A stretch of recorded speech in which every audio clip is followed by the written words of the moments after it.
What up, y'all? It's CNK Reptiles back, and we're here with our second video. This one's going to be about our leopard geckos. As you can see here, I have one of mine. If I can focus. In fact, I can actually remove this. And this hide I have here is the Exoterra Reptile Den. It's the medium. You can get it for around $20 on Amazon. Make sure I don't get anything.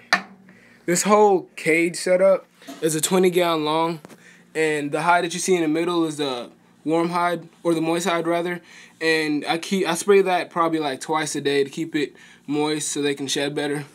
So you can see the other leopard gecko, she's in there. I have two females in here, and that's where I keep the water. And if you can see that, that's where I keep the mealworms. I typically have 8 to 10, and I try to keep that on.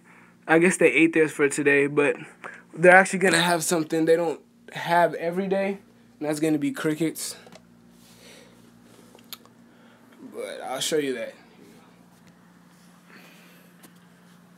Oh, let me see. Oh, and also, as far as lighting, I typically use a Exoterra. It's not on right now because it's getting dark, but I typically use an Exoterra 2.0 UVB light, and that's perfect for the nocturnal animals because it's not too bright, but at the same time, they have that daylight effect that they would in the wild. So let me just move all this stuff out, and you can start feeding. So just dump them in there.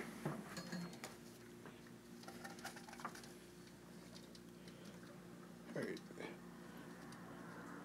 That's good. Okay, first catch. All right, that's good. That's good. That's good.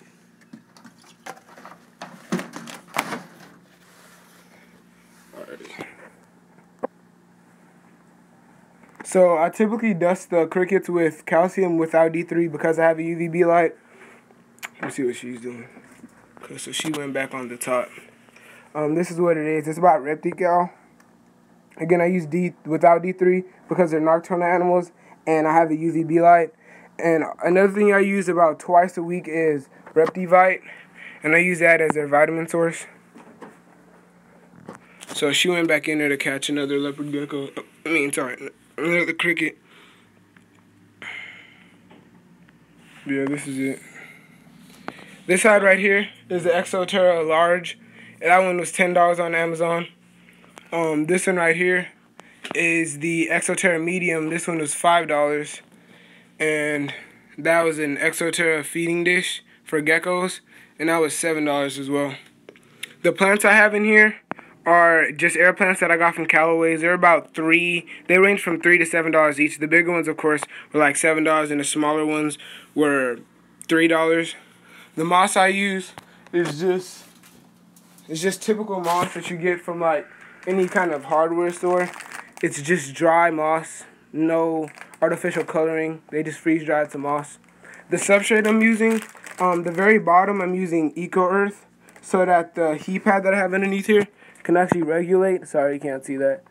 Yeah, right there. I have it on this side right here.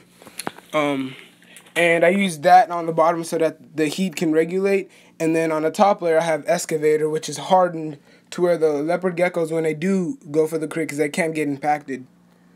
And this is the closest I can get to the Afghanistan/Pakistan environment that they have in the wild. But stay tuned for more videos, and